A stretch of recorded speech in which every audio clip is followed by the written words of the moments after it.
Баршаңызға сәлем. Бүгін біз сіздермен осындай өте жұмсақ болып шығатын және өте дәмді, тез дайындалатын сочникилар дайындаймыз. Қараңыздаршы, осындай тестісі деген мамықтай жұмсақ болып шығады. Қатты болып қалмайды, осындай жұмсақ болып піседі. Қараңыздар, қандай жұмсақ.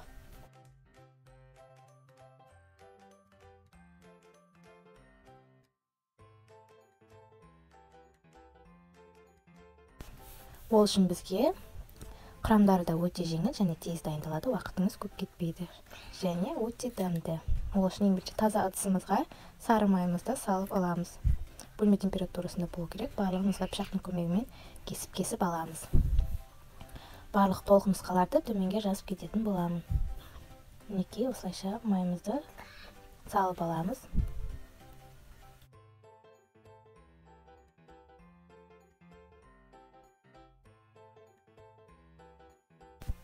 Содан соң ұнымызға қопсытқышымызды қосып, сол ұнымыздың арасына араластырып аламыз. Содан соң ситаның көмегінен өткізсеңіз жақсы.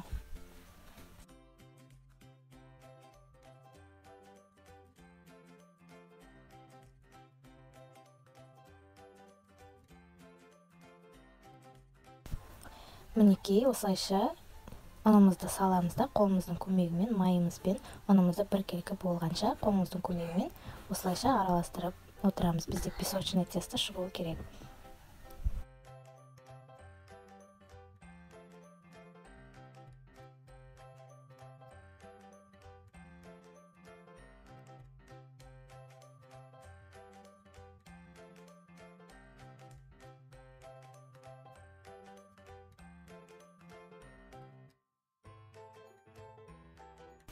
Мінекей, біздерде осындай песочный тесто болады, шашыраңқы тесто болады.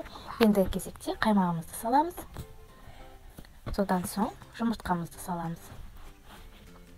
Ендігі кезекте барлығын біркелкі болғанша араластырамыз.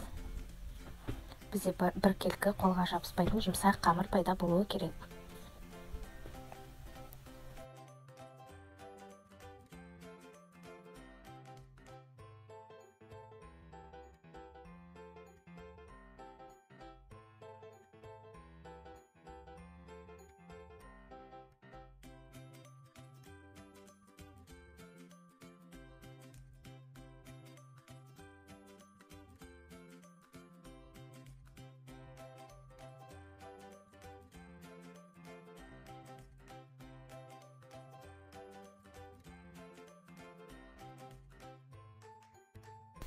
Мінекей, барлығын араластырып алдық. Бізде осындай тестіміз пайда болады.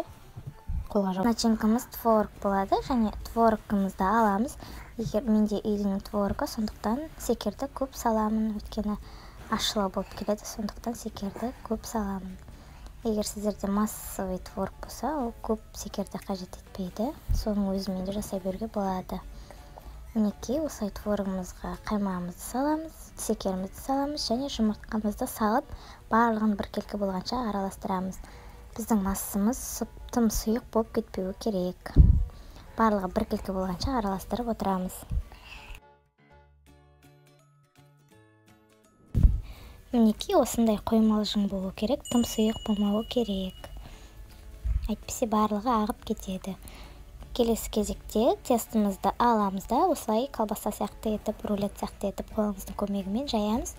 Содан соң бірнеше бөліктерге бөлеміз. Бөліп алған бөлшектерді оқтаудың көмегімен дөңгелектеп жаямыз. Содан соң ортасына начинкамызды салып, екі жағын кішкене ғана бүріп қоямыз. Барлығын толықтай жаппаймыз, тек екі жағын аздап қана бүріп қоямыз. Видеода көрсетілгендей. Мінекей, барлығын осылай дайындап аламыз.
Мінекей осылайша барлығын дайындап алып ыдысымызға салдық. Ендігі кезекте бетіне жұмыртқамызды жағатын боламыз. Жұмыртқаның өзін жабуға да болады. Мен кішкене ғана сүт қосып барлығын жағып шықтым. Тестіміздің өзіне де творогымызға да жағып шығамыз. Сол кезде бізде бәрі сап-сары болып, күшті әдемі болып піседі. Осыны жағып жатырған кезде печкімізді қыздырып қоямыз. Әркімде печкінің қызуы әртүрлі болғандықтан піскен уақытта қарап тұрамыз. Қатты күйіп кетпеу керек. Мінекей, енді кезекте печкаға жібереміз.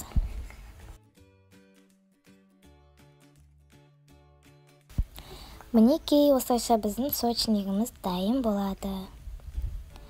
Енді кезекте қазір біздер булочкаларымызды жақыннан көрсетеміз. Мінекей, қараңыз, өзіңіздің қалауыңыз бойынша үстіне мен сахарный пудра септім.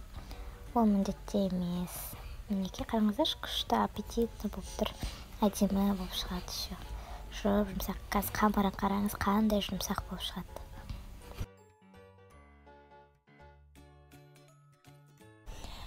Осылайша біздің сочнигіміз дайын.